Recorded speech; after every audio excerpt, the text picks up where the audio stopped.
सरकार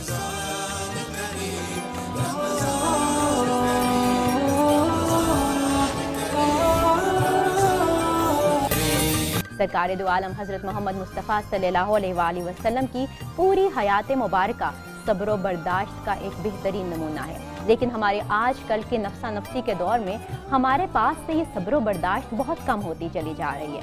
हम अपनी ज़िंदगी को इससे किस हद तक मुतय्यन और मुज़य्यन कर सकते हैं, इसके मुतल्लिक हम आज अपने प्रोग्राम में गुफ्तगू करेंगे। देखें और पहले लोगों की ज़िंदगियों को देखें तो हम ये हमेशा तसव्वुर करते हैं और जानने की कोशिश भी करते हैं, और कुछ लोगों को इस बारे में इल्म है, लेकिन मैं चाहूँगी कि आप ज़्यादा वजाहत फरमा दीजिए कि ज़्यादा जो तकालीफ थी, तकालीफ बर्दाश्त करने के जो मराहिल थे, वो ज़्यादातर अल्लाह ताला के पैगम्बरों और वो बुज़ुर्ग हस्तियों के हिस्से में आए। उसके बारे में आप क्या फरमाएंगे? बिस्मिल्लाहिर्रहमानिर्रहीम। वस्बिर अला मा यक़ूलून वहजुरहुम हजरन जमीला। नबी पाक सल्लल्लाहु अलैहि वसल्लम ने जब जबल अबू कुबैस पर खड़े होकर ऐलान फरमाया, या अय्युहन्नास क़ूलू ला इलाहा इल्लल्लाह तुफ़्लिहू, ए लोगो अल्लाह की तरफ आओ और उसके वहदानियत की तरफ आओ तो तुम फलाह पा जाओगे जी। तो उसके जवाब में सुनने वाले तीन हिस्सों में तकसीम हो गए। एक तो वो जो खामोशी से चले गए, उन्होंने कोई कमेंट्स नहीं किए, ठीक है। दूसरे वो जिन्होंने इस पैगाम पर सोचना शुरू कर दिया और उन्होंने इस बात के बारे में ये कहा कि ये बात हक होगी लेकिन इस पर तहकीक की ज़रूरत है, ठीक। तीसरा वो तबका था जिन्होंने उसी वक्त हजूर सल्लल्लाहु अलैहि वसल्लम के ख़िलाफ़ बेहुदा गुफ्तगू शुरू कर दी, जिसके बारे में अबू लहब के बारे में है कि उसने कहा कि क्या तुमने हमें इसलिए बुलाया था कि अपनी नबूवत का ऐलान करो और ये कहो कि मैं अल्लाह का नबी हूँ। उसने बड़ा सख्त लफ्ज़ इस्तेमाल फरमाया। तो उसके फ़ौरन बाद अल्लाह ताला ने कुरान में इरशाद फरमाया, वस्बिर अला मा यक़ूलून वहजुरहुम हजरन जमीला। ए मेरे प्यारे हबीब सल्लल्लाहु अलैहि वसल्लम, आप सब्र कीजिए, ये जो कुछ कहते हैं नज़रअंदाज कीजिए और इन्हें आसान तरीके से इन्हें नज़रअंदाज करके एक तरफ कर दीजिए। अब आपने जो बात की कि अंबिया कराम को तकालीफ आई, सब्र एक नज़रिए का नाम है और सब्र उस नज़रिए के लिए जद्दोजहद का नाम है। सब्र उस जद्दोजहद के रास्ते में जो तकालीफ और परेशानियाँ आती हैं उनको बर्दाश्त करने का नाम है। अंबिया कराम का जो ज़िक्र कुरान पाक में हुआ उसमें सबसे बड़ी सब्र की जो बात अल्लाह ताला ने इस्तेमाल की है वो हज़रत याकूब अलैहिस्सलाम के बारे में कि हज़रत यूसुफ अलैहिस्सलाम बचपन में अगवा हो गए, उन्हें कुएं में फेंका गया, फिर 10 साल वो जेल में गुजारा, फिर उसके बाद अल्लाह ताला ने उन्हें मसनद वज़ारत पर बिठाया, फिर मसनद हाकमियत पर हाकिम उन्हें बना दिया, और फिर उसके बाद हज़रत याकूब अलैहिस्सलाम को हज़रत यूसुफ अलैहिस्सलाम ने बुलाया।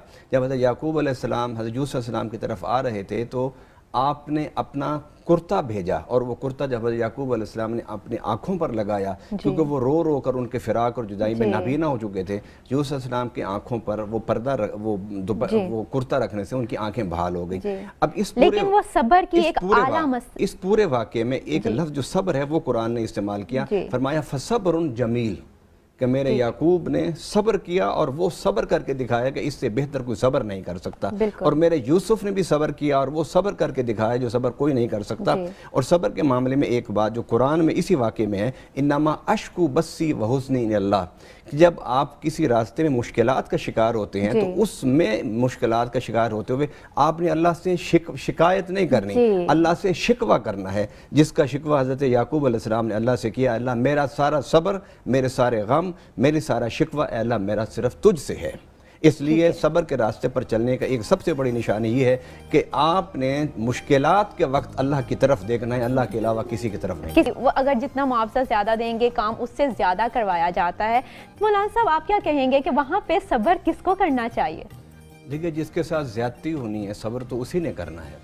और अगर एक मज़दूर अगर काम ज़्यादा लेने पर भी, मुआवजे थोड़े पर भी वो काम जारी रखता है तो इसका मतलब है कि उसके पेश नज़र एक मकसद है, और वो मकसद क्या है कि उसने अपने बच्चों का रिस्क पालना है।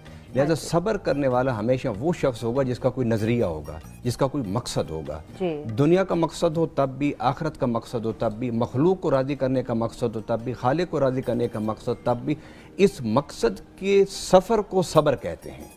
जिस तरह कुरान पाक में अल्लाह ताला ने बेशुमार अंबिया कराम के बारे में फरमाया। मैं एक वाक़या नबी पाक सल्लल्लाहु अलैहि वसल्लम के सब्र का आपके सामने रखता हूँ। हज़ूर सल्लल्लाहु अलैहि वसल्लम उकास के मेले में गुफ्तगू फरमा रहे थे, तबलीग फरमा रहे थे, लोग इकट्ठे हो गए। तो अबू जहल ने देखा कि ये तो लोगों को मुतवज्जे करते जा रहे हैं, और इस्लाम का वो दुश्मन था। वो आगे बढ़ा, पहले उसने बदजुबानी की, फिर उसके बाद उसने नबी पाक सल्लल्लाहु अलैहि वसल्लम के रुखसार मुबारक पर हाथ उठा दिया, जिससे आपके रुखसार मुबारक सुर्ख हो गए। اور آپ کی آنکھوں میں سے آنسو آ گئے. ساتھ ایک عورت بیٹھی تھی, اس نے مرثیہ کہا. اس نے کہا کہ محمد کا کوئی بھی ولی وارث نہیں ہے کہ جو چاہتا ہے باتیں سنا دیتا ہے اور جو چاہتا ہے تشدد کرتا ہے. حالانکہ نبی صلی اللہ علیہ وسلم کے سامنے تو وہ آیت تھی قرآن کی, وَاصْبِرْ عَلَىٰ مَا يَقُولُونَ, اے میرے پیارے تم نے صبر کرنا ہے کیونکہ تم ایک مقصد کی طرف جا رہے ہو. اس مقصد کی طرف جاتے ہوئے جدوجہد جب کرو گے تو موافقت بھی ہوگی, مخالفت بھی ہوگی. اتنے میں حضرت عباس رضی اللہ تعالیٰ, حضرت امیر حمزہ آ گئے رضی اللہ تعالیٰ عنہ, شکار کھیل کے آ رہے تھے. تو وہ عورت مرثیہ کر رہی تھی, تو آپ نے کہا تم کیسے کہہ رہی ہو کہ ان کا کوئی ولی وارث نہیں ہوں؟ میں ان کا ولی وارث ہوں, میں ان کا چچا ہوں, میں ان کا بھائی ہوں رضائی.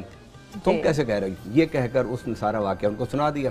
وہ اسی طرح ان کے ہاتھ میں کمان تھی, ابو جہل کی طرف گئے, اس کے سر پر ماری, اس کا زخمی کر دیا, خون اس کا بہنے لگ گیا. واپس آ کر حضور صلی اللہ علیہ وسلم سے کہتے ہیں کہ بیٹا میرے بھائی, تو میرے بھتیجے, تو سب پریشان نہ ہو, میں نے تیرے اذیت دینے والے, تکلیف دینے والے سے انتقام لے لیا ہے. اب حضور صلی اللہ علیہ وسلم کی آنکھوں میں پھر آنسو آئے. تو حضرت امیر حمزہ کہنے لگے کہ بھتیجے اب کیوں روتے ہو؟ تو میرے آقا صلی اللہ علیہ وسلم نے فرمایا چچا جان, بدلہ لینے سے پہلے مجھ سے پوچھ لیا ہوتا, میں آپ کو ڈھنگ سکھاتا بدلہ لینے کا, طریقہ بتاتا بدلہ لینے کا. فرمایا بیٹا بتاؤ تم خوش کس طرح ہوگے؟ تو رسول اللہ صلی اللہ علیہ وسلم, کیونکہ مقصد یہ تھا کہ ساری انسانیت کو اللہ کی توحید کی طرف لانا, یہ مقصد تھا.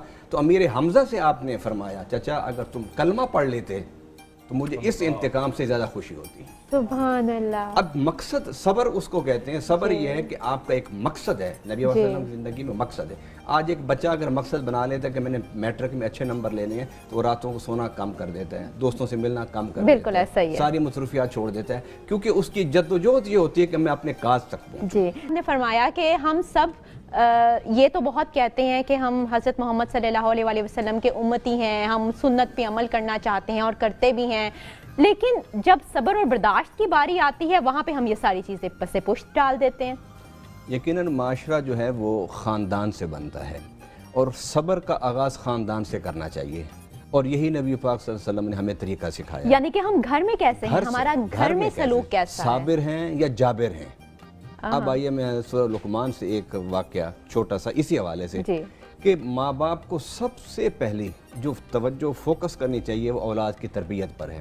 اور یہ اتنا بڑا صبر آزما مرحلہ ہوتا ہے کہ آپ نے 24 گھنٹے بچوں کے ساتھ رہنا ہے, اور ان کی غلطیوں کو دیکھنا ہے اور ان کی اچھائیوں کو بھی دیکھنا ہے. غلطیوں کو دیکھ کر صبر کرنا ہے اور ان کو سمجھانا ہے. جس طرح قرآن پاک میں اللہ تعالیٰ نے فرمایا یا بنی اقم الصلاۃ وامر بالعرف بالمعروف وانہا عن المنکر واصبر علی ما اصابک ان ذلک من عزم الامور. حضرت لقمان نے اپنے بیٹے سے کہا بیٹے نماز کو قائم کرو اور لوگوں کو نیکی کا حکم دو اور برائی سے روکو. اب پہلے نماز کی بات کی, کیونکہ انسان جب خود کسی بات پر عامل ہوتا ہے تو پھر وہ اپنے گھر میں اس چیز کی تلقین کر سکتا ہے. اس لیے قرآن پاک میں رب العالمین نے فرمایا یا ایھا الذین آمنوا لم تقولون ما لا تفعلون, جس چیز پر تم خود عامل نہیں وہ دوسروں کو کیوں کہتے ہو. بالکل, اس کا پھر اثر بھی نہیں ہوتا. حضرت لقمان علیہ السلام نے اسے کہا کہ نماز پڑھو اور برائی سے روکو اور اچھائی کا حکم دو, اور وَاصْبِرْ عَلَىٰ مَا أَصَابَكَ. جب بچوں کی تم تربیت کرو گے تو اس تربیت میں بڑے ایسے مراحل آئیں گے کہ آپ کا دل کرے گا ان کو سرزنا شروع, آپ کا دل کرے گا کہ ان کو میں ماروں, آپ کا دل کرے گا کہ ان کے ساتھ میں سختی کروں. لیکن فرمایا نہیں وَاصْبِرْ عَلَىٰ مَا أَصَابَكَ. وہ بچے ہیں, ان کو ابھی نہیں پتا کہ اچھا کیا ہے برا کیا ہے. یہ ماں باپ کی ذمہ داری ہے کہ وہ بچوں کو دن میں, رات میں, صبح میں, شام میں اپنی نظروں کے سامنے رکھیں اور ان کی تربیت کریں.